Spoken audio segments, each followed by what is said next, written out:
Welcome back to Ankit's classroom. You all are here because every student deserves an easy learning. और आज के video में हम देखने वाले हैं स्टैंडर्ड 9th का चैप्टर 2 जिसका नाम था first world war and Russian revolution का लास्ट पार्ट 3। इस चैप्टर के ऑलरेडी 2 पार्ट आ चुके हैं, पार्ट 1 एंड पार्ट 2। जिसने अभी तक नहीं देखे लिंक डिस्क्रिप्शन में दी हुई है, फटाफट से आप देख लीजिए। आज के वीडियो में हम कंटिन्यू करने वाले हैं effects of first world war, immediate effects. हमने अभी तक के वीडियोस में देखा और अभी तक के चैप्टर में ये देखा कि कैसे फर्स्ट वर्ल्ड हुआ था, क्या उसके रीजंस थे, कैसे फर्स्ट वर्ल्ड वॉर में इतनी सारी कंट्रीज इंगेज हुई और उन्होंने एक दूसरे पर वॉर किया। अब हम देखते हैं कि क्या इफेक्ट हुए, यानी कि कोई भी चीज होने के बाद उसके पॉजिटिव और नेगेटिव इफेक्ट्स देखने को मिलते हैं। यहाँ पर हम ये देखेंगे कि वर्ल्ड वॉर होते ही क्या इफेक्ट हुए थे। तो फर्स्ट था destruction of man and material, यानी कि जो लोग थे यानी इंसान थे वो, और मटेरियल यानी प्रॉपर्टी और ये सब का डैमेज हुआ था। फर्स्ट है approximately 6.5 crore people took part in war. यहां पर आपको कोई भी प्रॉपर जो डिजिट होगी वो देखने को नहीं मिलेगी, हर जगह पर अप्रोक्सीमेट देखने को मिलेगा। उस टाइम पर किसी ने गिना नहीं होता है, बट लोगों को पता होता है कि अप्रोक्सीमेटली 6.5 करोड़ लोगों ने वॉर के अंदर पार्ट लिया था। At least 1 crore died, about 2 crore injured and among 70 lakhs permanently handicapped। उस में से 1 करोड़ लोगों की डेथ हो गई, 2 करोड़ लोगों को इंजर्ड हुए और 70 लाख लोग परमानेंटली हैंडीकैप्ड हो गए, यानी कि अपाहिज हो गए, अपंग हो गए। More number of people die because of starvation. यहाँ पर बहुत ज्यादा लोग का मरने का रीजन ये भी था कि स्टारवेशन यानी कि भूख। उस टाइम पर वर्ल्ड वॉर में हर एक कंट्री क्या कर रही थी, अपने सारे पैसे थे वो हथियार पे लगा रही थी, आर्मी पे लगा रही थी, जिसकी वजह से अंदर रहने वाले लोगों को, सिटीजन्स को, वहां पर वो लोगों को बेसिक नीड नहीं मिल रही थी, जिसकी वजह से कहीं ना कहीं भूख की वजह से लोगों की डेथ होने लगी थी। And other forms killing and epidemics that broke out after the war. और सेकेंड जो रीजन था वो था किलिंग, यानी कि एक कंट्री दूसरे कंट्री पे हमला कर रही है जिसकी वजह से लोग मर रहे थे। और एक रीजन था एपिडेमिक, यानी कि वर्ल्ड वॉर के टाइम पर पॉइजनियस गैसेस भी छोड़ी थी इन लोगों ने, जिसकी वजह से ब्रीथिंग में प्रॉब्लम आने लगी थी, नई नई बीमारियां होने लगी थी, उसकी वजह से भी लोगों की डेथ होना शुरू हो गया था।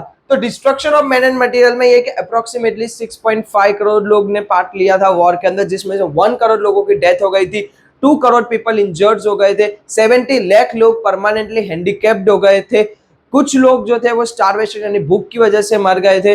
उसके अलावा एपिडेमिक यानी कि ये जो बीमारी वगैरह या पॉइजनियस गैस होता है इनकी वजह से डेथ हुई थी।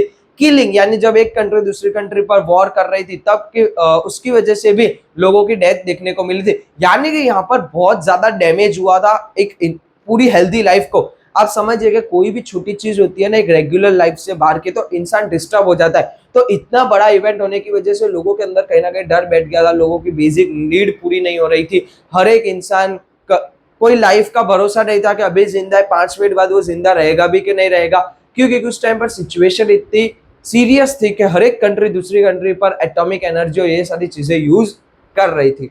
सेकेंड जो इफेक्ट था वो था सोशल चेंज, यानी कि सामाजिक बदलाव क्या हुए थे। फर्स्ट है majority of main on war front, women responsibility of the family and occupation. यहाँ पर आप समझिएगा जब वॉर होता है तो सबसे पहले जो वॉर के फ्रंट पर होते हैं यानी वॉर लड़ने जाने वाला जो होता है वो होता है मैन यानी कि मेल। अब इनकी वजह से क्या हो रहा था कि घर चलाने का और घर के अंदर भी पैसे तो चाहिए होंगे, अगर आज एक मेल फीमेल है उनके बच्चे भी होंगे, ठीक है, तो वो बच्चों को खाना पीना देना होगा, जिसकी वजह से पैसे चाहिए। अब सारे जितने भी मेल्स होंगे, जो जेंट्स लोग होंगे, वो सब तो वॉर करने के लिए चले गए, तो जितनी भी फैमिली की रिस्पॉन्सिबिलिटी थी कि फैमिली को कैसे आगे चलाए और ऑक्यूपेशन यानी कि कुछ कमाना पड़ेगा, वो सारी रिस्पॉन्सिबिलिटी किसके शोल्डर पे आ चुकी थी, वुमेन के शोल्डर पर आ गई थी। Stepped out their homes and successfully taking responsibility in different field. और उस टाइम पर वुमेन्स ने उस चीज को सक्सेसफुली काम किया, जितनी भी वुमेन्स थी वो सब ने घर के बाहर कदम रखा, उन्होंने अलग अलग फील्ड के अंदर अलग अलग ऑक्यूपेशन लिए, उन्होंने पैसे कमाए और अपने फैमिली की रिस्पॉन्सिबिलिटी पूरी ही अच्छे तरीके से उन्होंने उठाई। उसके बाद सेल्फ कॉन्फिडेंस इंक्रीज, और ये सारे रीजन पॉजिटिव एस्पेक्ट है कि वुमेन्स जो अभी तक घर के काम ही कर रही थी वहां पर कहीं ना कहीं वो घर के बाहर गई, उनके अंदर सेल्फ कॉन्फिडेंस इंक्रीज हुआ, उनके अंदर काम करने का एक जो जज्बात होता है वो डेवलप होने लगा। डिमांड फॉर वुमेन रेस, और धीरे धीरे मार्केट में वुमेन की डिमांड भी बढ़ने लगी। क्यों? क्योंकि कभी भी एक मेल और फीमेल के बीच में फीमेल जो होती है वो कहीं ना कहीं थोड़ा बहुत परफेक्ट काम ज्यादा करती है, और यही सारे रीजंस थे कि जो मेल थे वो वॉर की सिचुएशन में थे, तो कहीं ना कहीं काम करने के लिए वुमेन की डिमांड ज्यादा इंक्रीज हुई थी। During the war production of basic need reduce, war की वजह से जितने भी बेसिक नीड का प्रोडक्शन था, जैसे कि अनाज वगैरह होना या फिर एक बेसिक जो चीजें होती है इंसान के लाइफस्टाइल के लिए, वो सारी ही चीजों का प्रोडक्शन एकदम कम हो चुका था। Problem like scarcity, unemployment, starvation, strike etcetera raise their heads, ठीक है, अलग अलग प्रॉब्लम होने लगी। जैसे फर्स्ट है स्कैरसिटी। स्कैरसिटी क्या होता है कि जब कोई चीज की कमी होने लगना, जैसे कि हमारे यहाँ पर सपोज के चावल है तो चावल की एकदम से कमी हो जाना, या पोटैटो की कमी हो जाना, ऑनियन की कमी हो जाना, यानी कि जब कोई चीज की स्कैरसिटी होनी यानी कि कमी हो जाती है तो उसको बोला जाता है स्कैरसिटी। वॉर की वजह से ऐसी बहुत सारी चीजें थी जिसकी स्कैरसिटी होने लगी। आता है अनएम्प्लॉयमेंट। अनएम्प्लॉयमेंट यानी बेरोजगार होने लगे लोग, क्यों? क्योंकि वॉर की वजह से लोग काम पर नहीं जा पा रहे थे, जो लोग काम पर जा रहे थे वो अच्छे से कर नहीं पा रहे थे, ज्यादातर लोग क्या हो गए थे, वॉर लड़ने चले गए थे। वुमेन्स जो थी वो एम्प्लॉय होने के लिए आगे आ रही थी। उसके बाद आता है स्टारवेशन यानी कि भूख, लोगों को भूख सहन नहीं हो रही थी, लोगों को खाने का नहीं मिल रहा था, जिसकी वजह से डेथ भी हो रही थी। फिर आता है स्ट्राइक्स, लोग अलग अलग स्ट्राइक्स कर रहे हैं, गवर्नमेंट के खिलाफ स्ट्राइक कर रहे हैं या कोई लोकल सेल्फ गवर्नमेंट के खिलाफ स्ट्राइक कर रहे हैं। वहां पर ये सारे अन्य को दूसरी प्रॉब्लम्स अलग अलग कंट्री के अंदर देखने को मिल रही थी। People suffered a lot and children's condition was pathetic, ठीक है, बहुत कंट्री के अंदर लोगों ने सफर किया, यानी कि बहुत ज्यादा सहन किया उन्होंने ये सिचुएशन को। जो बच्चे थे वो बच्चे उस सिचुएशन को समझा, उनको मेंटली टॉर्चर देखने को मिला, मेंटली उनको स्ट्रेस देखने को मिला, ये सारी ही चीजें देखने को मिलती है। आप समझिए कि इतनी बड़ी सिचुएशन के अंदर जहां पर हमने देखा कि वर्ल्ड वॉर हो रहा था, वर्ल्ड वॉर होना है यानी कि दो कंट्री की गवर्नमेंट लड़ रही है, ऐसा नहीं होता है, उसके अंदर की पब्लिक को बहुत ज्यादा सफर करना पड़ता है, टेंशन होता है, स्ट्रेस होता है, कभी भी कुछ भी हो सकता है। इसी वजह से जो मेंटल प्रेशर था वो उस टाइम के लोगों के अंदर बहुत ज्यादा इंक्रीज हो गया था। स्पेशली बच्चे जो होते हैं, जो उनका एक चिल्ड्रन फेस होता है जहां पर उनको एक हेल्दी एटमोस्फेयर चाहिए, वहां पर उनको बहुत ज्यादा सीरियस एटमोस्फेयर देखने को मिला था। अब थर्ड जो इफेक्ट है वो है द ट्रीटी ऑफ वर्सेलिस, जून 1919 के अंदर जो ट्रीटी ऑफ वर्सेटाइल्स हुई थी उसके बारे में देखते हैं। At the end of first world war Germany surrender to allied nation. हमने पार्ट 2 में देखा था कि कैसे वॉर जब एंड हुआ, जब जो जर्मनी के लीडर थे वो भाग गए थे, तो जर्मनी ने क्या किया था, अलाइड नेशन के आगे सरेंडर कर दिया था। Next, allied nation under to peace process in Paris, 58 commission and 145 sessions. और जैसे ही जर्मनी ने सरेंडर किया उसके बाद अलाइड नेशन ने क्या किया था, पीस प्रोसेस का एस्टेब्लिशमेंट करना शुरू कर दिया था।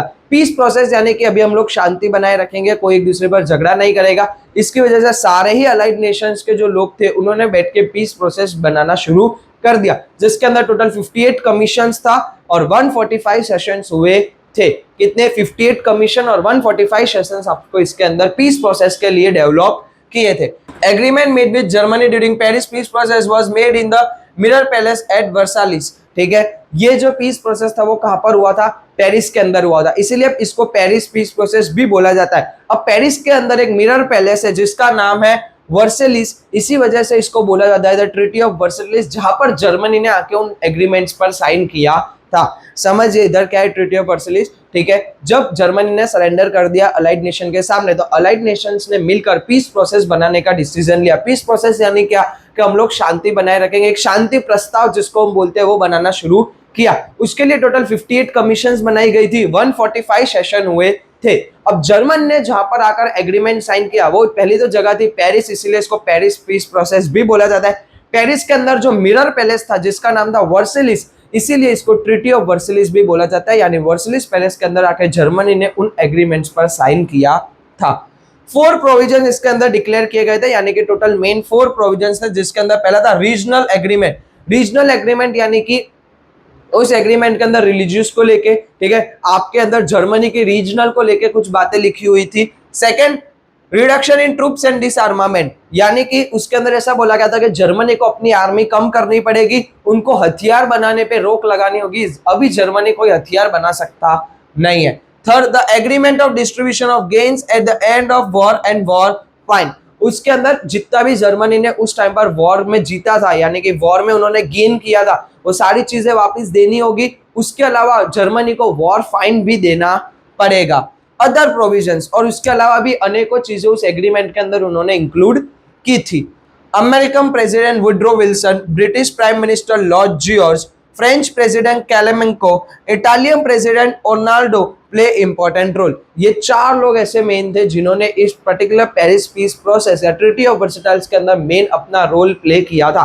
वापस देखते हैं कौन कौन था। तो American president Woodrow Wilson, British prime minister Lord George, French president Clemenceau, Italian president ओनाल्डो। ये चार लोगों ने मेन पेरिस पीस प्रोसेस के अंदर अपना मेन इंपॉर्टेंट रोल प्ले किया था। Germany responsible for war fine 6.5 billion pound.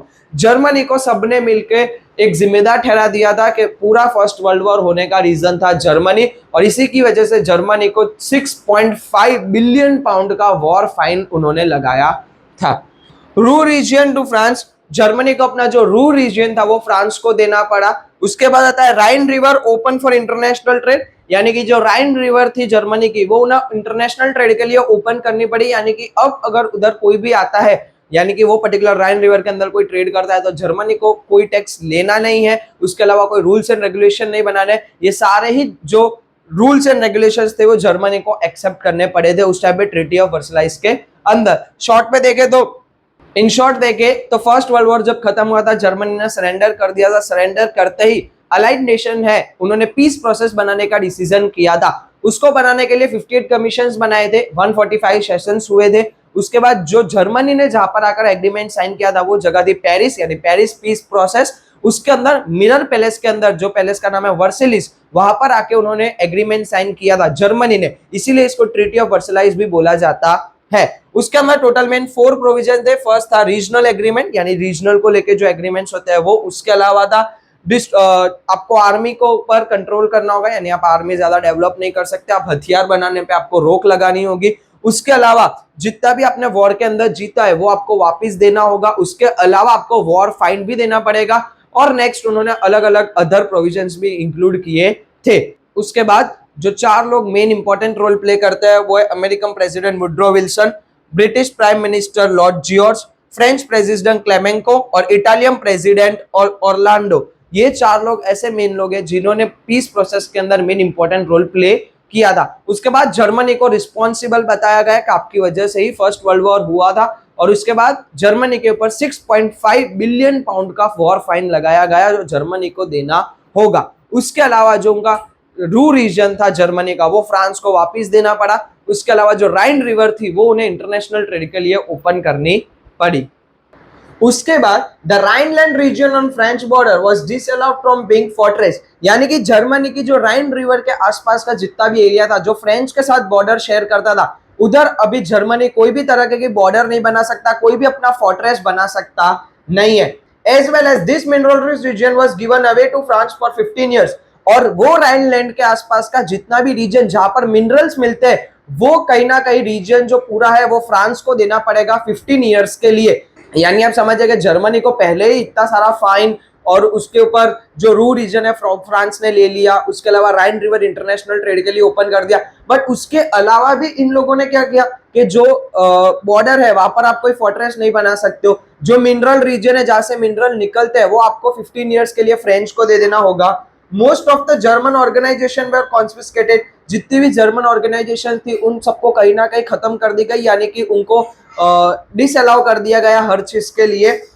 एल्स्का and Lorraine were return to France, और आपने कहीं ना कहीं पार्ट 1 और 2 में देखा होगा जो एलियंस और लॉस्के थे जो जर्मनी ने जीते थे फ्रांस से, वो वापिस फ्रांस को देने पड़े। Germany had to give France an allied nation large quantity of iron and coal annually as the benefit of war, और इसके अलावा भी जर्मनी को हर साल यानी एनुअली फ्रेंच यानी कि फ्रांस को और दूसरे सारे अलाइड नेशन वाली कंट्रीज को हर साल कोल और आयरन देना पड़ेगा, वो भी लार्ज क्वांटिटी के अंदर। यानी यहां पर आप समझिए कि जर्मनी को वॉर फाइन तो ऑलरेडी दिया ही था 6.5 बिलियन पाउंड का, बट उसके अलावा भी उसको इतना टॉर्चर किया गया जिसकी वजह से कहीं ना कहीं जर्मनी बहुत ज्यादा डिसअपॉइंटेड था। Germany was made to sign treaty on gun point and forcefully, और ये जितनी भी ट्रीटी है वो जर्मनी बिल्कुल भी साइन करना नहीं चाहता था। जितनी भी ट्रीटी साइन करवाई गई है वो सारी गन पॉइंट पे करवाई गई है, यानी कि जर्मनी को फोर्सफुली करवाई गई है, डरा के धमका के करवाई गई थी।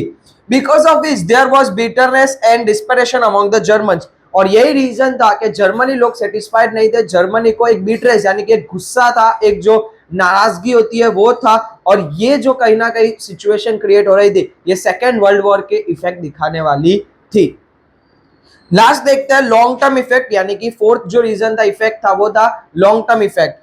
फीलिंग ऑफ रिवेंज, हर एक कंट्री के अंदर कोई भी पीस बिल्कुल भी नहीं थी, हर एक कंट्री बदला लेना चाहती थी, स्पेशली जर्मन कंट्रीज हो गई या वो कंट्रीज जो वर्ल्ड वॉर के अंदर हारी थी, वो सारी ही कंट्री के अंदर रिवेंज लेने की भावना थी। उसके बाद peace could not establish with the treaty, ये ट्रीटी भले पीस प्रोसेस के लिए थी, बस ये ट्रीटी से कभी भी कोई पीस क्रिएट नहीं हुई थी, कोई भी शांत नहीं था, किसी को भी सेटिस्फेक्शन था नहीं।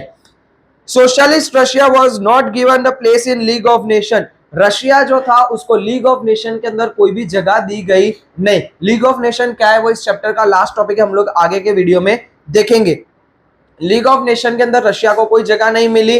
America did not join league of nation, और अमेरिका ने जानबूझ के लीग ऑफ नेशन को ज्वाइन किया नहीं। That's why it can be said that reason of Second World War is peace process itself, और इसीलिए बोला जाता है कि जो सेकेंड वर्ल्ड वॉर का रीजन था वो कहीं ना कहीं पीस प्रोसेस की ये जो ट्रीटी बनाई थी यही इसका मेन रीजन था कि सेकेंड वर्ल्ड वॉर होने वाला था। इसका साफ रीजन ये है कि जर्मनी को उन्होंने जब फर्स्ट वर्ल्ड वॉर हुआ तो सारी ही कंट्री इंक्लूडेड थी, बट उन्होंने पर्टिकुलरली टारगेट जर्मनी को किया क्योंकि जर्मनी का तब कोई भी लीडर नहीं था। इसी वजह से एक तो जर्मनी ने सरेंडर किया, सरेंडर करने के बाद मैटर क्लोज हो जाता अगर उन्होंने इतना गन पॉइंट पर रख के जर्मनी को परेशान नहीं किया होता। इन्होंने अनेकों फाइन लगाए, अनेकों चीजें की, जिसकी वजह से जर्मनी के अंदर और गुस्सा डेवलप्ड हुआ। बाकी जो कंट्रीज हार चुकी थी वर्ल्ड वॉर में उनके ऊपर भी गुस्सा, उनके अंदर भी गुस्सा डेवलप्ड हुआ, जिसकी वजह से कहीं ना कहीं पीस प्रोसेस जो होनी चाहिए वो इक्वल होनी चाहिए थी, वो इक्वल नहीं थी, और यही रीजन था कि पीस प्रोसेस खुद ही सेकेंड वर्ल्ड वॉर का रीजन बन चुकी थी। नेक्स्ट जो टॉपिक है वो है द रशियन बोल्शेविक रिवॉल्यूशन 1917। इस चैप्टर में हमने दो नाम देखे, the first world war and Russian revolution. First world war तो हमने पूरा देख लिया कि क्या उसके इफेक्ट थे, क्या उसके रीजन थे, एक्चुअली में वॉर क्या हुआ था। अब हम इस चैप्टर का सेकंड फेज देखते हैं जो है Russian revolution. The Russian revolution 1970 is considered as an important event in world history. Russian जो रिवॉल्यूशन है जो 1917 में हुआ था वो कहीं ना कहीं पूरी वर्ल्ड हिस्ट्री के लिए बहुत ज्यादा इंपॉर्टेंट इवेंट है, जिसकी वजह से पूरे रशिया के अंदर बहुत सारे चेंजेस देखने को मिले थे। The Russian had been oppressed and suppressed by the Khazar of Russia। ठीक है, रशिया के उस टाइम में क्या था कि रशिया के अंदर जो कजार लोग थे, मतलब कि जो कजार थे, जो पर्टिकुलर लोग वहां पर रूल करते थे, उन लोगों का बहुत ज्यादा मतलब हॉरर रूल था। हॉरर रूल यानी कि वो ज्यादा लोगों को डराते थे, वो लोगों को धमकाते थे, वो लोगों को अपने अंडर में रखते थे, वो हर एक चीज से लोगों को बहुत ज्यादा परेशान करते थे। The Russian czars who inherited the position where all dictators and enjoyed uncontrolled rule over people। कजार लोगों का वहां पर हेरिटेज रूल चलता था। हेरिटेज रूल किसको बोलते हैं कि दादा रूल करते थे, फिर उसके पापा रूल करने लगे, फिर वो रूल करने लगे, आने वाले भी वही लोग रूल करने वाले थे। वहां पर कोई इलेक्शन सिस्टम या ऐसा कुछ भी नहीं था, वहां पर पर्टिकुलर कजार लोग ही अनकंट्रोल्ड रूल करते थे, यानी कि उनका कोई कंट्रोल ही नहीं होता था, वो लोग जैसा चाहते थे वैसा पूरे रशिया के अंदर रूल करते थे। People did not have any rights during this period। इस पीरियड के टाइम पर पब्लिक के पास कोई राइट ही नहीं होते थे। राइट्स इसको बोलते हैं, जैसे आप समझिए कि पब्लिक के पास पर्टिकुलर राइट्स होते हैं कि वो अपने एक्सप्रेशन बता सकते हैं या इक्वालिटी होनी चाहिए। यहाँ पर जब कजार लोग रशिया पे रूल करते थे तब वहां पर कोई पर्टिकुलर राइट्स नहीं थे, लोगों को उनके ही मतलब कजार लोग जो बोलते थे वही चीज को फॉलो करना पड़ता था, वो खुद उनके सामने कोई आवाज उठा पाते नहीं थे। The Khazars were so cruel and pitiless on people that if anyone demanded for any rights, he was tortured, suspected and served punished। यहाँ पर अब कैसा था कि कजार लोग इतना क्रूअल थे, इतने मतलब बोल सकते हैं ना, इतने क्रूअल थे कि वो ना हर चीज में क्या करते थे कि अगर पब्लिक उनके सामने कुछ बोलती थी या पब्लिक कजार्स को कुछ बोलती थी या कुछ उनके खिलाफ बोल देती थी तो वो लोग बिना कुछ सोचे समझे या तो उनको मारते थे या उनको पनिश करते थे या तो फिर उनको हमेशा के लिए मतलब डेथ भी कर देते थे। तो ये सारे रीजंस की वजह से क्या हो रहा था कि कजार्स लोगों का जो अनकंट्रोल रूल हो रहा था, यानी कि एकदम हद से ज्यादा लिमिटलेस, जिसको बोलते हैं लिमिटलेस रूल कर रहे थे, जिसकी वजह से कहीं ना कहीं रशिया की पब्लिक बहुत ज्यादा परेशान हो रही थी। Condemned to be sent to the bone chilling and dead cold of Siberia. और अगर ये लोग और कजार्स लोग इस हद तक पनिशमेंट देते थे कि या तो वो लोग कोल्ड स्टोरेज में जो बर्फ की सीलिंग होती है उन सब पर लेटा के उनको वहां पर जेल में डाल देते थे या फिर मारते थे। ये सारी चीजें वो लोग साइबेरिया के अंदर करते थे। This uncontrolled and oppressive czardom because the reason for grief, poverty and suffering among people. ये जो कजारडम था, ठीक है, यानी कि जो कजार लोगों का एकदम क्रूअल रूल था, जो ये मोनोपोली चला रहे थे, जो उसकी वजह से वहां के पब्लिक को बहुत ज्यादा सफरिंग करना पड़ा। पोवर्टी, सफर किसको बोलते हैं कि सपोज के हम यहाँ पर रह रहे हैं और हमारी कोई बात ही नहीं मान रहा, राजा अपनी चलाए जा रहा है, प्रजा का सोच नहीं रहे, प्रजा अगर कुछ बोल रही है तो वो उनको मार रहे हैं या पनिश कर रहे हैं, तो पब्लिक को बहुत ज्यादा सफर करना पड़ा था। बहुत ज्यादा गरीबी बढ़ने लगी थी रशिया के अंदर, ग्रीफ लोगों के अंदर बढ़ने लगा था। ये सारे ही प्रॉब्लम्स हमको देखने को मिलेंगे। The Russian farmers, laborers and peasants were not getting enough income despite working very hard. और वहीं पर जो रशिया के लेबर मजदूर थे, रशिया के फार्मर्स थे, रशिया के अंदर जो रोजी रोटी पे काम करते थे, उनको बिल्कुल भी पैसे नहीं मिलते थे। वो लोग जितनी मेहनत करते थे उससे उनको आधे से भी कम पैसे उनको दिए जाते थे, जिसकी वजह से वो लोगों की काम करने की इच्छा मर जाती थी, इंस्पिरेशन नहीं मिल रही है। जो पर्टिकुलर वहां के रूलिंग लोग है, कजार लोग, वो उनकी कदर नहीं कर रहे, जिसकी वजह से रशिया के अंदर बहुत ज्यादा प्रॉब्लम देखने को मिल रही थी। Under the leadership of father Gapon, Raspberry was taken out to the Khazars residence winter place 22nd January 1905 Sunday। और ये सारे टॉर्चर के बाद, इतना टॉर्चर होने के बाद कोई एक तो इंसान होगा जो आवाज उठाएगा, जो वो उनके साथ जो गलत हो रहा है उसके सामने उनको आवाज उठाना बहुत ज्यादा जरूरी था। तो वहीं पर आते हैं फादर गैफॉन। फादर गैफॉन की लीडरशिप के अंदर एक बहुत बड़ी रैली निकाली गई। जो रैली किसके खिलाफ थी? कजार्स के खिलाफ थी। और कजार के रेजिडेंस यानी कजार के घर के बाहर उन्होंने बहुत बड़ी रैली निकाली थी। रैली कब निकली थी? तो 1905 में 22 जनवरी 1905 में संडे को, यानी कि 22 जनवरी संडे के दिन 1905 में, यानी कि विंटर के टाइम पे कजार्स के घर के बाहर फादर गैफॉन के लीडरशिप के साथ उन्होंने एक रैली निकाली थी। These people were unarmed while some had two Khazars pick in hand with caption like "Long live the little white lord of Russia"। वहीं पर अगर हम रैली के लोगों की बात करें तो रैली के लोगों के पास कोई भी हथियार नहीं था, वो अनआर्म्ड थे, यानी कि वो बिल्कुल निहत्थे थे, उनके पास कोई हथियार नहीं था। हाँ, कुछ लोगों के हाथ में पोस्टर था। पोस्टर किसका था? कजार का पोस्टर था। उस पर लिखा हुआ था long live my white Lord of Russia, यानी कि आप बहुत ज्यादा जिए, ठीक है, रशिया के जो भगवान है वो बहुत ज्यादा जिए। ऐसे सारे पोस्टर्स के उनके हाथ में थे। The Khazars army opened fire on these innocent people because of which thousands of innocent people died, ठीक है। और यही पर उन लोगों ने क्या किया कि कजार्स की जो आर्मी थी उन्होंने ये इनोसेंट लोगों पे, जिन्होंने अनाम यानी निहत्थे लोग जो रैली निकाल रहे थे, उन पर अंधाधुंध बिना कुछ सोचे समझे या देखे उन्होंने फायरिंग शुरू कर दी। और इस फायरिंग की वजह से हजारों लोग वहां पर उनकी डेथ हो गई। And the snow-infested bug where the Khazars palace was situated turned red white blood. This day is known as Bloody Sunday in history। और जहां पर कजार्स की घर था और जहां पर कजार के खिलाफ उन्होंने रैली निकाली थी और उनके ऊपर इनोसेंट लोगों पर फायरिंग हुई थी, वो जगह थी पीटर्सबर्ग। और पीटर्सबर्ग के अंदर जहां पर स्नो था उस टाइम पे, क्योंकि रशिया में स्नोफॉल होती है, विंटर का टाइम था, और वो इनोसेंट लोग, उनके खून से पूरा का पूरा जो व्हाइट स्नो था वो पूरा रेड हो चुका था। और इसी वजह से ये पूरे इवेंट को हमारे हिस्ट्री में ब्लडी संडे के नाम से जाना जाता है। क्यों ब्लडी संडे? क्योंकि रैली कब निकली थी, डेट कौन सी थी, 22 जनवरी, और ईयर कौन सा था, 1905। और लीडरशिप किसकी थी? फादर गैफॉन की। और किसके खिलाफ थी? तो कजार्स के खिलाफ थी, जो रशिया के उस टाइम पर रूलर थे, जो बिल्कुल भी अच्छे नहीं थे, जिन्होंने इनोसेंट लोगों को बहुत ज्यादा परेशान किया था। Next, around this time, a large number of Russians got provoked and become restless as the weakness of the Kazarm has war।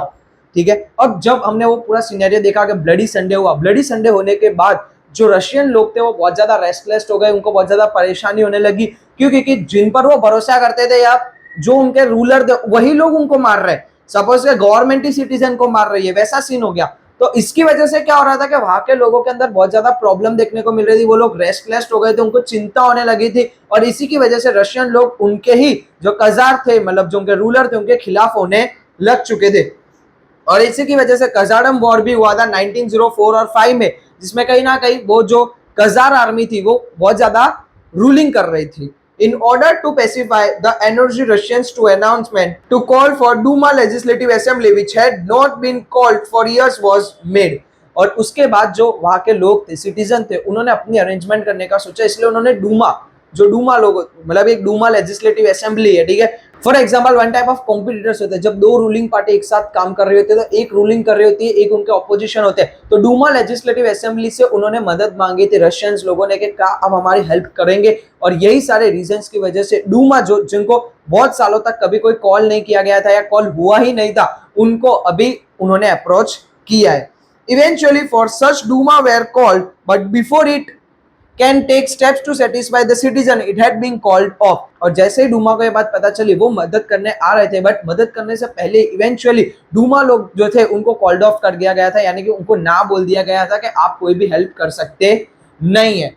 On 8 March 1970, the oppressed workers of Petroj called for a strike। और 8 मार्च 1917 को जो पेट्रोज यानी कि जहां पर कजार का घर था, वहां के लोगों ने स्ट्राइक कर दी। किन लोगों ने स्ट्राइक की? तो वर्कर्स लोग जो थे पेट्रोज के, उन्होंने 8 मार्च 1917 को क्या किया?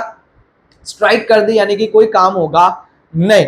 The Khazar sent his troop to suppress this event, but the army refused to shoot these people। As a result, the revolution on began। और यहाँ पर एक बहुत ही गेम चेंजिंग रिवॉल्यूशन हुआ कि जब वर्कर्स ने स्ट्राइक की, तब कजार ने क्या बोला अपनी आर्मी को कि जाओ और वहां पर क्या करो, लोगों को भगाओ, मारो, पीटो या फिर फायरिंग करो, और ये पूरा का पूरा जो उन लोगों ने स्ट्राइक किया इसको खत्म करवाओ। बट वहीं पर जो कजार की आर्मी थी, कजार की आर्मी ने ना बोल दिया कि नहीं हम कुछ भी एक्शन नहीं लेंगे, यानी कि उनकी आर्मी ही कजार के खिलाफ हो गई। और इसी की वजह से रशिया के अंदर रिवॉल्यूशन देखने को मिला। जो एक कजार का जो कजारम था, वो एक कहीं ना कहीं खत्म होने पर आ चुका था, क्योंकि उनकी आर्मी ने ही कजार का साथ छोड़ दिया था।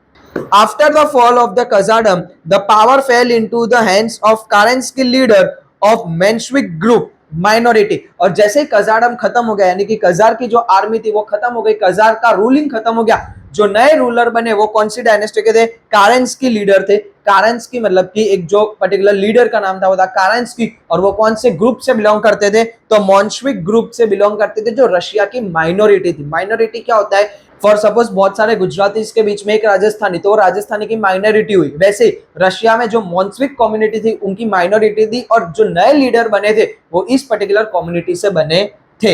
Expect for Lenin, everyone in Russia was happy with the fall of czar. Czar का रूल खत्म होने पर एक लेनिन करके लोग थे, वही एक खाली खुश नहीं थे, बाकी पूरा का पूरा रशिया खुश था कि कजार का जो रूल है वो खत्म हो गया, और फाइनली अब रशिया के अंदर एक फ्रीडम देखने को मिलेगा। But Lenin believed in the importance of labor as propagated by Karl Marx, while the Menshevik group believed in importance of the middle class। अब यहाँ पर लेनिन और मोन्शविक के बीच में एक थिंकिंग की डिफरेंस थी कि जो लेनिन लोग थे उनको लेबरर्स ज्यादा इंपॉर्टेंट लगते थे, और वहीं पर जब मोन्शविक कम्युनिटी थी उनको मिडिल क्लास लोग ज्यादा इंपॉर्टेंट लगते थे। As a result, Lenin instigated the Bolshevik against the Menshevik, and in November 1917 declared the final revolution and got the reins in his hand। This came to be known as the Socialist Bolshevik Revolution। और उसके बाद मोन्शविक versus बोल्शविक हुआ। मोन्शविक और एक बोल्शविक दोनों एक अपनी अलग अलग कम्युनिटी होती है। जब ये थिंकिंग की प्रॉब्लम आने लगी, यानी कि थॉट्स की प्रॉब्लम आने लगी, तब जाके 1917 के अंदर रशिया के अंदर बोल्शविक और मोन्शविक के बीच में कहीं ना कहीं डिबेट हुई, कहीं ना कहीं प्रॉब्लम्स अराइज हुई, और 1970 में बोल्शविक और मोन्शविक के बीच में जो फाइनल डिसीजन आया वो कहीं ना कहीं उनके ही पास पावर रहा जिनके पास पहले थी। और ये पूरे सिनेरियो को रशिया के एक बोल्शविक रिवॉल्यूशन के नाम से भी जाना जाता है।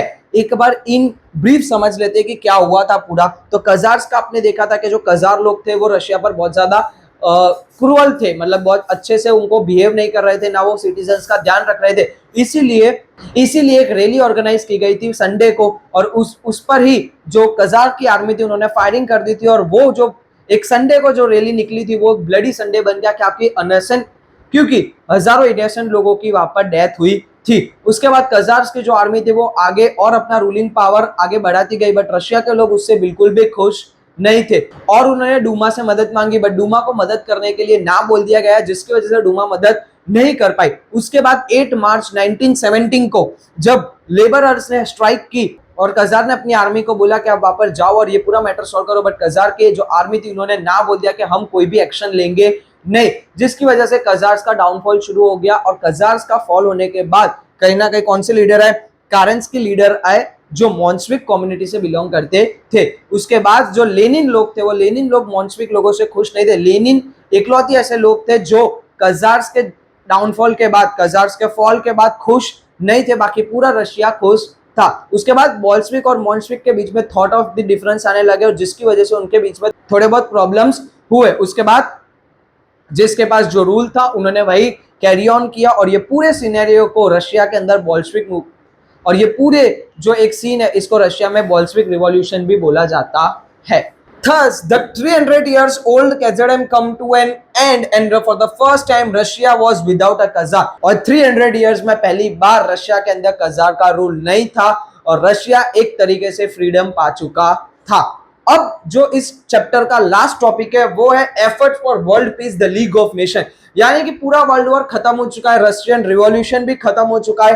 अब एक और चीज की जरूरत थी, वो थी शांति। पूरी दुनिया को शांति चाहिए थी और इसीलिए उन्होंने सोचा कि हम लीग ऑफ नेशन एस्टैब्लिश करेंगे। क्यों लीग ऑफ नेशन? यानी कि कोई चीज के ऊपर जब प्रेशर होता है या फिर उनको समझाने वाला कोई होता है तो वो चीज की गलती नहीं करते, इसीलिए सबने मिलकर ये सोचा कि हम लीग ऑफ नेशन बनाएंगे जो क्या करेंगे, वर्ल्ड पीस यानी पूरी दुनिया में शांति बनाए रखने का काम करेंगे। The horror of the world war explain the absolute necessity of world peace to the nation of the world। और जो ये हॉरर चीज यानी कि ये वर्ल्ड वॉर जो इतना भयंकर चीज हुई थी ये पूरी दुनिया को समझ में आ चुका था इसके बाद कि पूरी दुनिया में शांति होना बहुत ज्यादा जरूरी है और एक नेसेसरी चीज है, यानी कि बहुत ज्यादा जरूरी है कि पूरी दुनिया में शांति मेंटेन हो। And for this a need for an international organisation was felt. और इसीलिए सबको ये लगा, जितने भी लोग पूरी दुनिया के अंदर नेशन था उनको ये लगा कि हमें एक इंटरनेशनल ऑर्गेनाइजेशन बनाना चाहिए जो पूरी दुनिया के अंदर शांति मेंटेन रखने का यानी कि पीस मेंटेन रखने का काम करेंगे। So it becomes necessary to think actively and immediately about world peace. और इसी के लिए इमीडिएटली और एक्टिवली यानी कि जागरूकता के साथ के अभी, ऐसा नहीं कि बाद में कर देंगे, अभी के अभी इसके बारे में सोचना चाहिए और हमें वर्ल्ड पीस यानी कि पूरी दुनिया में शांति बनाए रखने के लिए हमें एक स्टेप आगे बढ़ाना होगा। The American President Woodrow Wilson had contributed substantially in the establishment of League of Nations। और अमेरिकन जो प्रेसिडेंट थे वुड्रो विल्सन, उन्होंने सबसे ज्यादा कंट्रीब्यूट किया था, मतलब सबसे ज्यादा एक्टिवली कंट्रीब्यूट कर रहे थे वर्ल्ड पीस बनाने के लिए, लीग ऑफ नेशन बनाने के लिए। The 14 points suggested to Woodrow Wilson were presented during the Paris peace process on 10th January 1920। The League of Nations was formed। और जो वुड्रो विल्सन थे अमेरिकन प्रेसिडेंट, उन्होंने 14 पॉइंट डिस्क्राइब किए थे।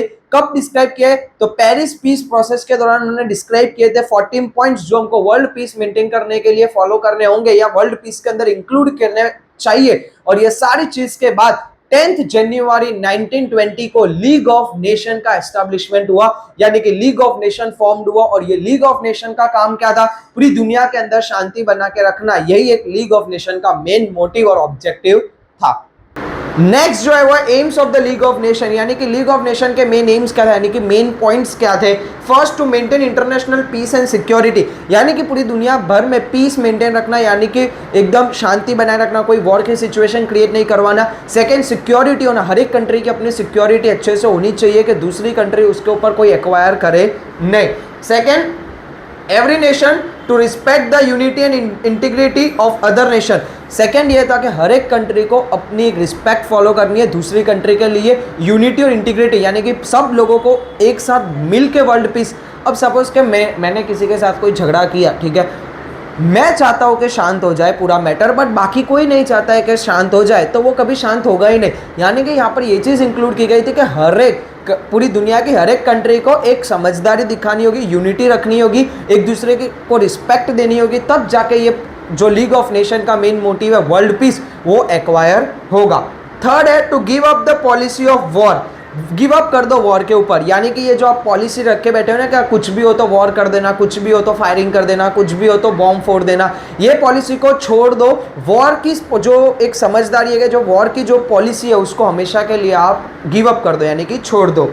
Fourth है to develop international relations, international relation बनाओ, यानी कि एक कंट्री को दूसरी कंट्री के साथ रिलेशन अच्छे बनाने चाहिए, फ्रेंड्स बनना चाहिए, ताकि कि उनके अंदर जो मतभेद है, यानी कि जो मतभेद और मनभेद है, यानी कि जो फिजिकल डिस्टेंस है और जो दिल को लेकर डिस्टेंस है, रिलेशन को लेकर डिस्टेंस है, उसका सॉल्व हो और एक रिलेशन अच्छा होगा तो कभी भी वॉर जैसी सिचुएशन क्रिएट नहीं होगी।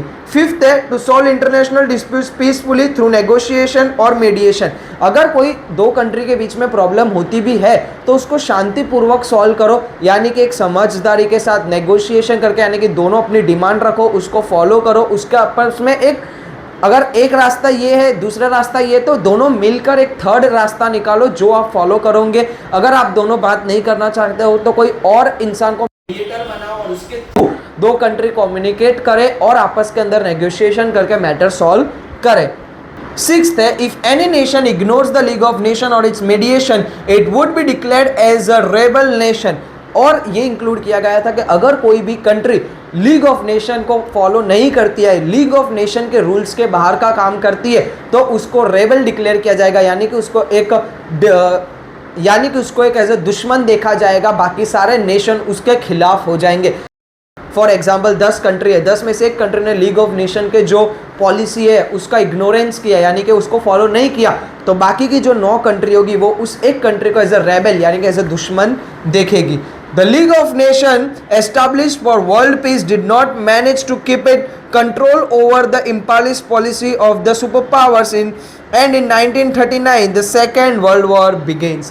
और ये सारी लीग ऑफ नेशन का इन्होंने जितना भी सब किया वो कभी भी कंट्रोल हो नहीं पाया, कोई कंट्रीज उसको फॉलो नहीं कर पाई, यानी कि जो रिस्पेक्ट लीग ऑफ नेशन को मिलनी चाहिए थी वो रिस्पेक्ट लीग ऑफ नेशन को नहीं मिली। और ये सारे ही डिसएडवांटेज, यानी कि हर एक कंट्री के अंदर गुस्सा भरा हुआ था, स्पेशली जर्मन कंट्री के अंदर, वो कंट्री जो वर्ल्ड वॉर में हार चुकी है उन्होंने उनको ट्रिगर भी किया था, बाकी अलाइड नेशन जो जीत गई थी उन्होंने उनको ट्रिगर भी किया था, जिसकी वजह से लीग ऑफ नेशन में पहले तो सबने पार्टिसिपेट किया बट बाद में लीग ऑफ नेशन को किसी ने भी फॉलो किया नहीं।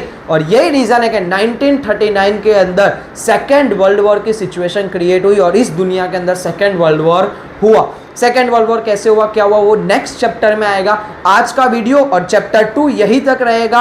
आप कमेंट्स में बताइए आपको वीडियो कैसा लग रहा है, एक्सप्लेनेशन कैसा लग रहा है। व्हाट्सअप चैनल जिसने ज्वाइन नहीं किए, लिंक डिस्क्रिप्शन में दी हुई है, व्हाट्सअप चैनल ज्वाइन कर लीजिए ताकि रेगुलर अपडेट्स आपके पास आ जाए।